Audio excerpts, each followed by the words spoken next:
Hey guys, welcome to another Let's Talk episode. This one is going to be Dragon Ball related, like one of the previous ones. This will be pertaining to the transformations of the Saiyans, particularly Goku, since he's been about every form a Saiyan can be, with the exception of like the legendary Super Saiyan form. We will touch briefly on that, just because that's the only form that we can't talk about when talking about Goku.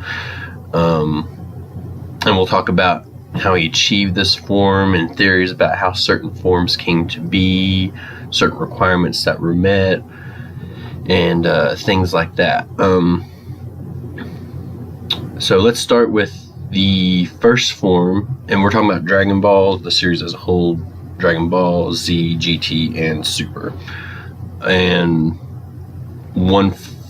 two forms, I guess, technically, that come out of the movies. So, but the first form is the Great Ape, Ozaru, however you want to word it.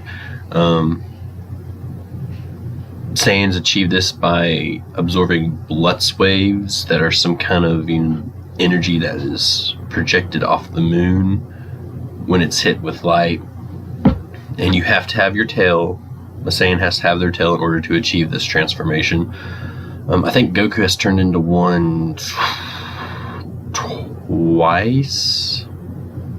I think maybe, I know for sure twice. He may have seen it a third time.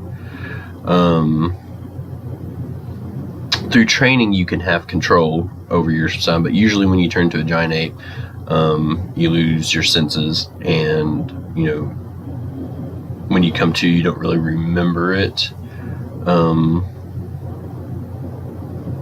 And that's what the Saiyans used if they had to conquer a, powerful planet or something like that. It's a huge power boost, because I think Goku had a power level of like 2 or 5 when he was born. And I think changing into an Ozaru, it puts it pretty high up there. I'm not 100% sure what the multiplier is, and the multiplier increases depending on how strong the Saiyan is in their base form or humanoid form.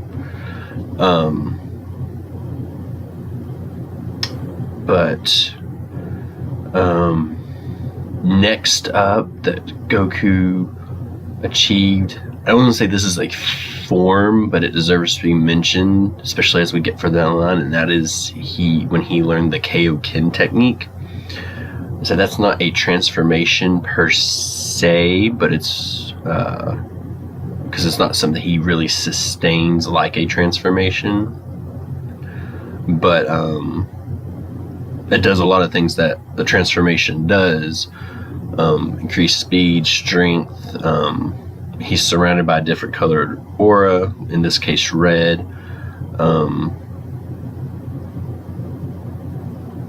But it's not a practical prolonged use. Anytime he uses it for a long period of time or multiplies it further than he's had training for, it like totally destroys his body when he comes out of it. As long as he's in it, he's gold. He's on the move, making things happen. But as soon as he powers down off it, it's like, the power, reverse, the stress of it reverse feeds back into him. Like, like everything he dished out, he's now having to feel like a fraction of it himself. And when you multiply your power, which Goku got Kaioken during the Saiyan saga, powering up to about over 9,000. There, I said it, over 9,000. And then I think at Kaioken times 4, which was 2 multipliers beyond what King Kai had told him to go to, I think his power level was approaching like 25,000 before Bulma's shattered from not being able to keep up with the numbers. So, even getting hit with a fraction of what he's putting out is a lot, especially if his own body's already taken hits and stuff. Kaioken is something that you don't want to use when you've been welled on for a little while. You want to make sure you're still pretty healthy, your stamina's pretty high, because it's not going to be on the other side. The next form, I'm trying to do these in order of power gauging. The next form is a movie form, and it was called False Super Saiyan, and I don't really know how this one came about. It was in the Lord Slug movie, and he's got like a red goldish aura, and his eyes are whited out, and so it's almost like he was missing the trigger to fully ascend to Super Saiyan. And so he's like right there, and then like maybe the Kaioken was supplementing it somehow or something. It never really explains what it is. His hair stands up like he's getting ready to transform into a Super Saiyan and stuff, and he can make his hair stand up on that when he does like Kaioken times 10 and further. Anytime he starts doing that high level Kaioken, his hair will stand up like he does when he's a Super Saiyan. But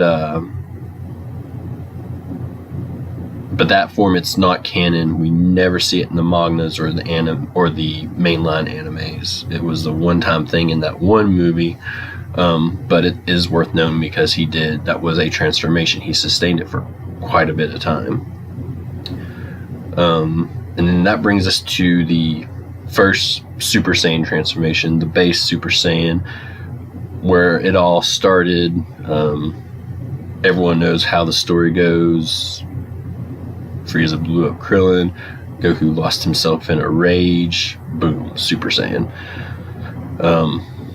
The legend said that, a Saiyan could only achieve that while they were in the giant ape state.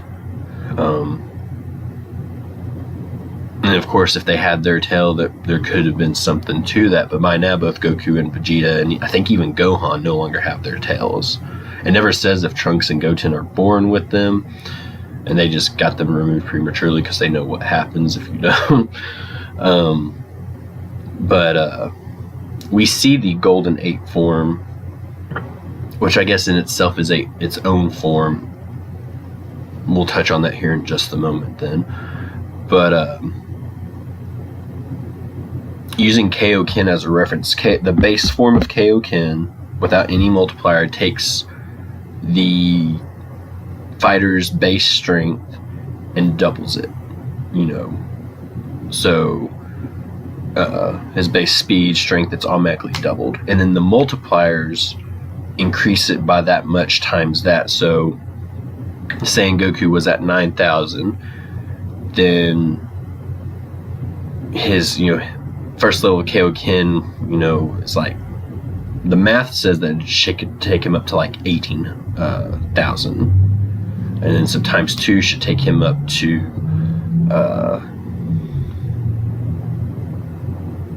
that'd be 27. So, but the math doesn't make that sound right with the way the power level is coming across Bulma's Scouter. But the thing is that it multiplies the power, and I believe Super Saiyan would be. I don't know how official the source was. I read this. I think it was read that Super Saiyan would be the equivalent of Goku sustaining Kaioken times 100. I think it's 100 times multiplier.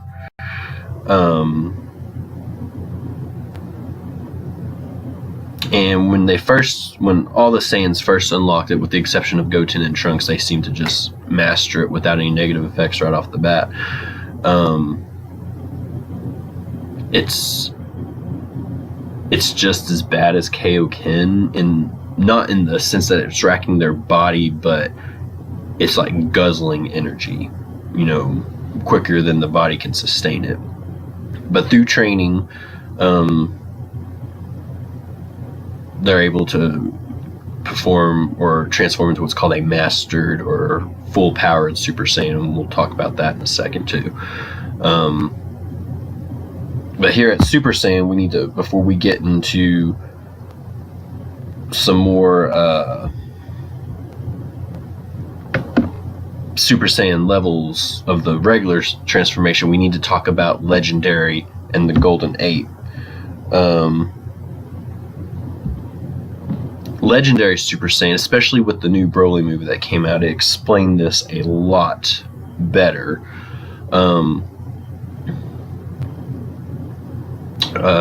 Maybe I should have said something about spoilers at the beginning of this video, but there will be some spoilers from right here for those new Broly movies. So if you don't want that, skip forward a little bit or cut off the video. It was said that Broly had his tail removed when he was young, but he still was able to tap into the power of the giant ape transformation in his humanoid form. And so this made him incredibly strong as he grew up and continued to train there. And he had to go into a rage to tap into this power. It was not voluntary. And so in the movie, we see Goku and Vegeta. This takes place after the tournament of power, so they both have Super Saiyan Blue, which we'll talk about here in a little bit. As the fights start, Broly, with access to the giant ape power in his humanoid form, can keep up with Vegeta at Super Saiyan God level and Goku at Super Saiyan Blue level pretty easily. As Goku fights him in Super Saiyan Blue, you can see in the long game that Goku's going to win it. Broly's doing a good job, but it's not there. And so some things happen. And Broly actually manages to achieve the Super Saiyan transformation along with the giant ape power boost that he's currently getting. And this is what brings the legendary Super Saiyan power out in him. And that's about the best that they explain it, and they don't even really explain it that well. And so with the power of the Super Saiyan and the power of the giant ape flowing through Broly, he becomes more than a match for both Goku and Vegeta at Super Saiyan Blue. And that forces them to take other measures that I'm not going to talk about either. And so that does a better job of explaining the legendary Super Saiyan form, or I think in the tournament of power they call it the Berserk Super Saiyan form, because there's a Saiyan named Kel that achieves it as well. But I haven't seen the episodes yet for that, so I don't know how they describe how she pulls it off. And then very similar to it over in GT, we see the Golden Ape form, which is a Saiyan who is transformed to the giant ape and has gone Super Saiyan. There's nothing real special about it. Their fur turns golden. I mean, it's pretty self-explanatory. And then we see the giant ape power mastered in a different way there than it is with what Broly's doing with it, and we'll talk about that here down the line in a moment. But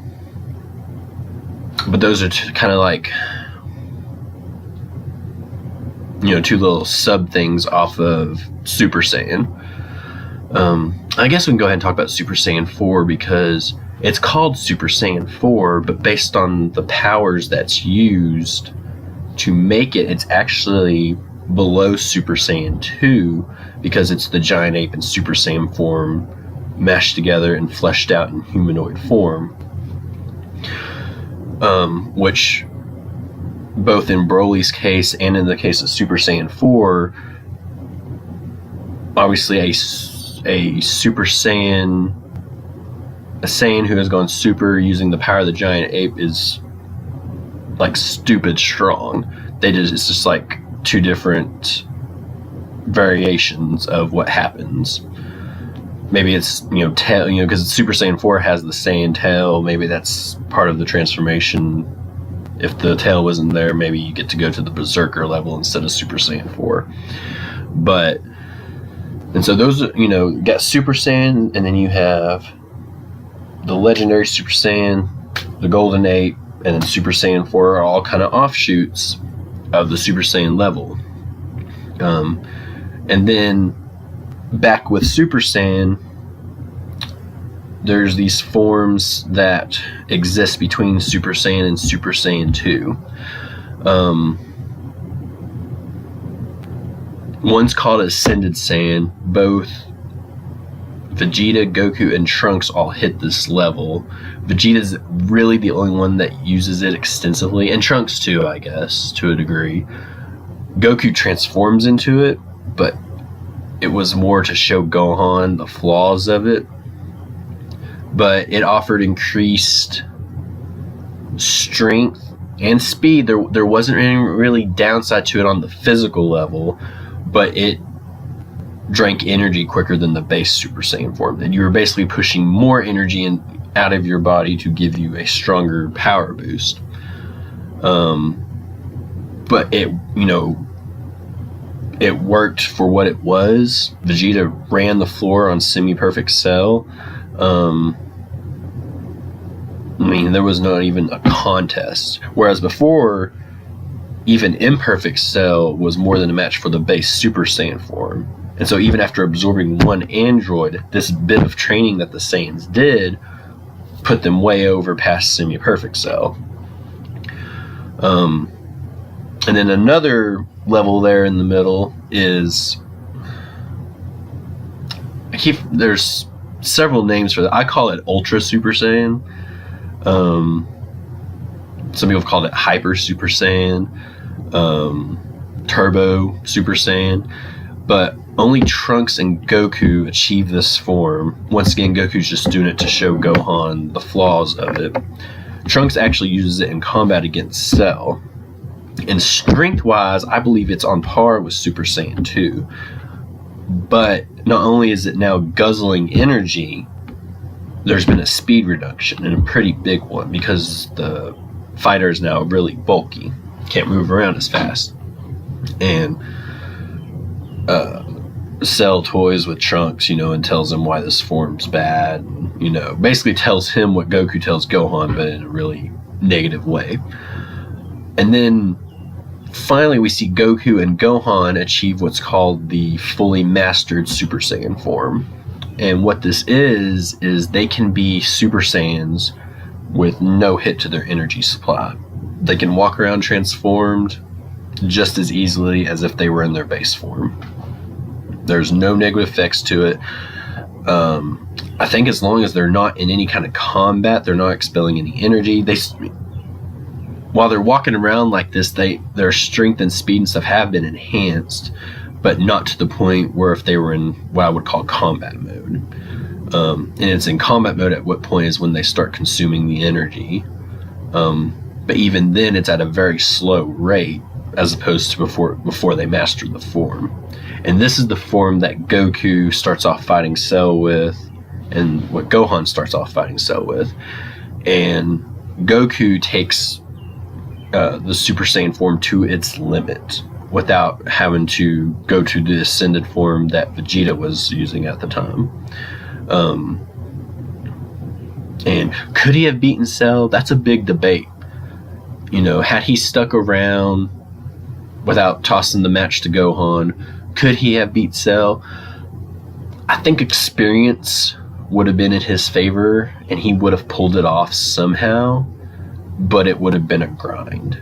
Because Piccolo says that they're both losing energy, that Goku was just losing it faster. He had put everything to the Warp Kamehameha wave.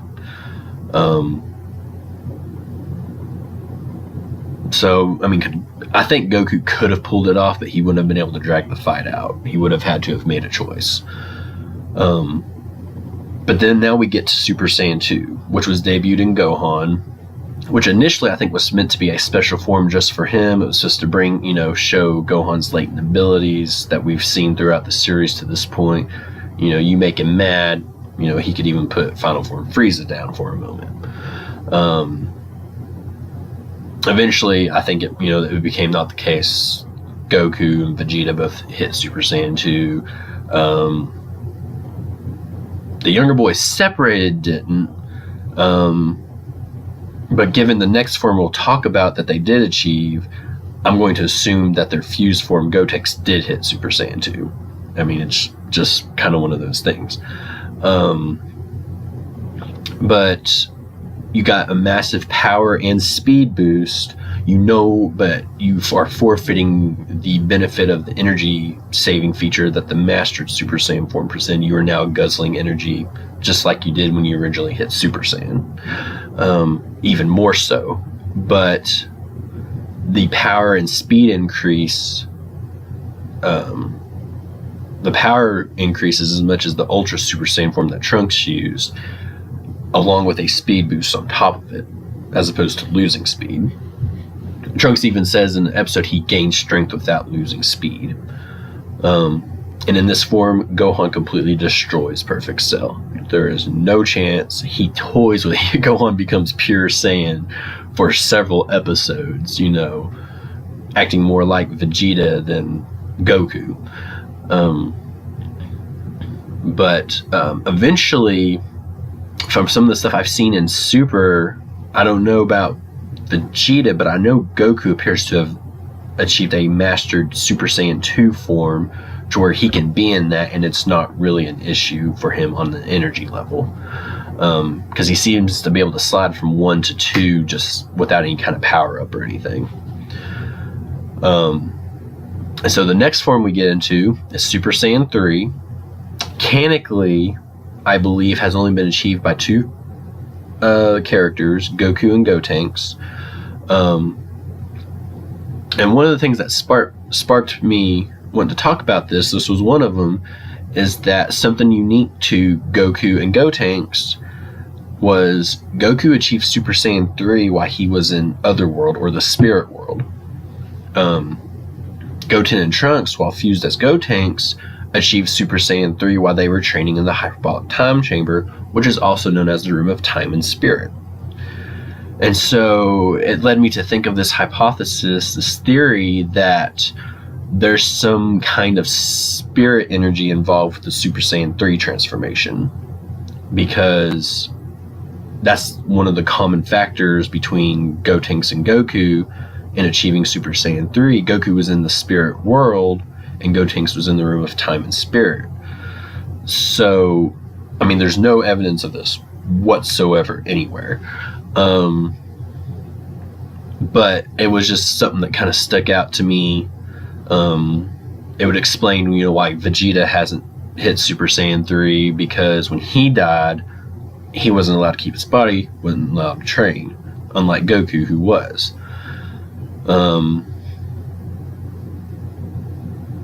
I guess as a little side note here, during the timeline where Super Saiyan 3 is revealed, Gohan gets his own transformation.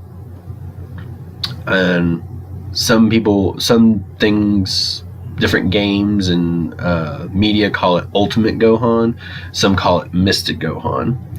And it's a level, I don't want to say it's a level beyond Super Saiyan 2. It's really hard to explain, and they don't do a good job of explaining it in the series. But it's stronger than Super Saiyan 2. It may be even stronger than Super Saiyan 3 at the time of the series. It is stronger than Super Saiyan 3 Gotenks, but that could be an age thing and a training thing. But Mystic Gohan, Ultimate Gohan, whatever you want to call him, the old Kai used some kind of ritual to unlock Gohan's latent abilities, which seems to always be happening with Gohan. And then he wipes the floor with the base form of Super Buu. Super Buu couldn't even compete. And then we've seen it in Super that he was training with Piccolo, and Ultimate Gohan can, at his full power, can kind of fight on par with Goku at Super Saiyan Blue. But I mean, it's not a Saiyan transformation. It could be bestowed to anybody as long as the old Kai performed the ritual. But it is worth noting that for Gohan, I guess it is a transformation. His hair stands up like he's Super Saiyan, and it gets this very shiny, sleek look, but it stays black. The aura that goes around him when he's powered up is white, like he would be if he was in his base form. So there's just kind of a little odd transformation, but it worked, in the series. So And now we are getting into the stuff that appeared in Super, which is been a big, heavy debate since Battle of the Gods and Revival of F and the beginning of Dragon Ball Super came out. Was what is the Super Saiyan God and Super Saiyan Blue transformations, and even now Ultra Instinct, and what I came up with, and this is, I haven't read anything about this, this is just something out of my head, is Super Saiyan God, the red hair transformation.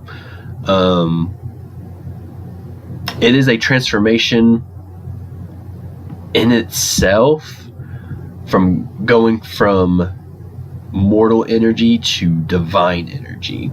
But Super Saiyan God in itself is a base form on the divine side. You know, where you have Goku with his black hair, that's his base form. On his mortal side, he transforms into a deity, but Super Saiyan God, as a deity, Super Saiyan God is his new base form. Yes, he's gotten this massive power boost because he is now no longer using mortal energy, but divine energy. But as a god, as a deity, that's Super Saiyan God was just a base form. You know, and then through training and through experimenting and stuff, Goku and Vegeta came to realize we can combine the ability to turn Super Saiyan with this God power. And so what Super Saiyan Blue ends up being is the base form of divine, which is Super Saiyan God.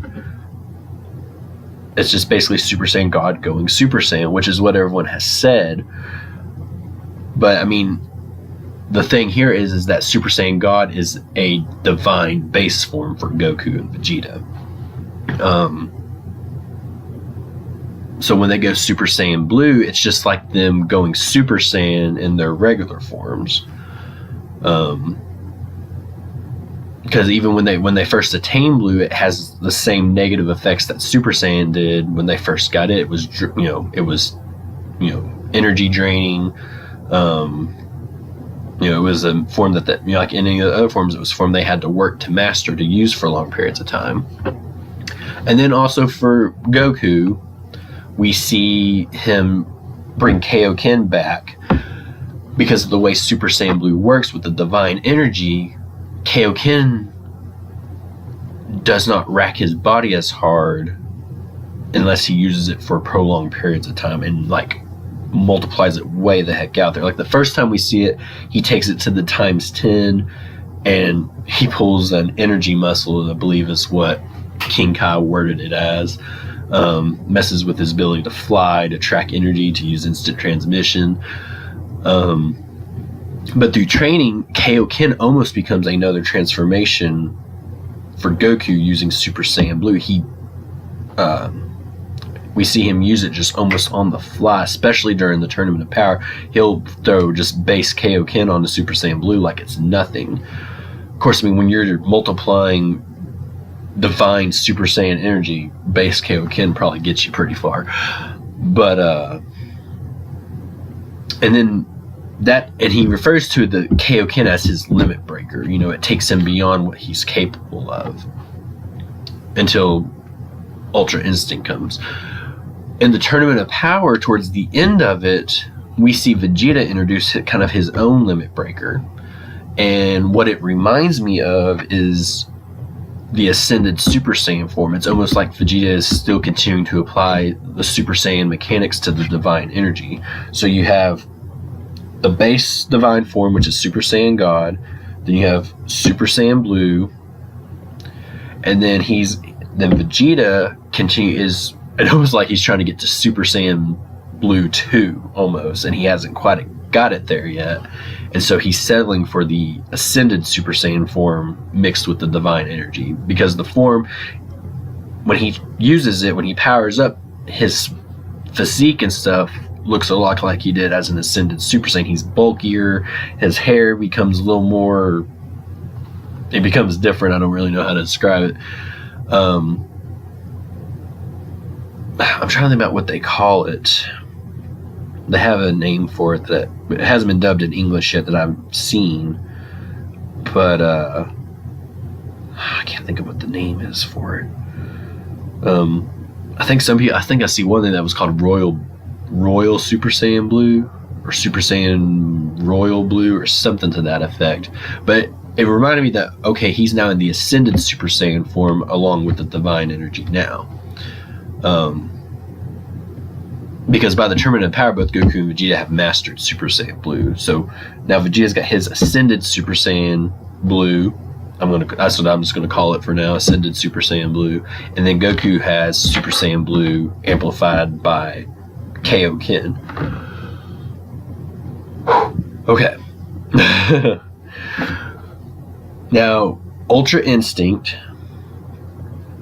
is a form that was introduced that Whis have been trying to get Goku and Vegeta, and through some dialogue of the newest dubbed episode, he was really focusing on Goku, as he seemed to be showing more progress in that direction, of them achieving the ability to just move, not think about where your punch is going, where you know where it's going. You know where you want it to go. Just let it happen. Ultra Instinct ended up having two forms, like there was Ultra Instinct and then there was Mastered Ultra Instinct. And Ultra Instinct came about with Goku absorbing the energy of a spirit bomb that was given to him by all the fighters of Universe 7 while he was in Super Saiyan Blue Kaioken times 20. And it pushed him way the heck beyond where he was supposed to be. To me, this Ultra Instinct is the true form of the Super Saiyan God, just because it was a Saiyan that reached it, that we saw it. We've heard that even that the destroyers can reach it and stuff too, but Goku is the first one that we're seeing it as. It's hinted at that the angels kind of walk around in Ultra Instinct, like that they just live in the Ultra Instinct state. But as Goku becomes to the Ultra Instinct level, to me that he is now a true Super Saiyan God. Like, he has finally reached the point that Beerus was looking for at the beginning of Dragon Ball Super. In the first form of Ultra Instinct, Goku has to pick if he wants to prioritize defense or offense. If he prioritizes defense and tries to attack, his attacks do not do much damage. Because all of his focus, but he's really not focusing in Ultra Instinct. But all of his being, I guess, is focused on either blocking a hit or not taking a hit. And so he's not able to give one properly. And then vice versa, if he's Ultra Instinct and is focused on attack, then his ability to dodge and block becomes impaired. And we don't see him really wrestle with this the first time he hits Ultra Instinct when he's fighting Jiren, but the second time when he's fighting Cleffa, you see him wrestle with this because he tries to hit her and she's not doing like barely any damage at all. And then when he shifts over to actually focus more on attacking with Ultra Instinct, we see that his dodges start to become very too close for comfort with some of the attacks that she starts launching. And Goku has no time to master this. He's having to master it during the tournament. And then we see him finally, something happens in his mind and his being, and it clicks. And he becomes he transforms into Master Ultra Instinct. He gets this white gray hair. It doesn't stand like Super Saiyan does. It stays in Goku's signature spiky haircut. And in Master Ultra Instinct, attack and defense, he's there. He is now truly a god deity status. The gods of destruction all stand when Goku achieves this form. The angels are kind of in reverence of this. They have not seen this form outside, I think, of their own people, like, ever. So,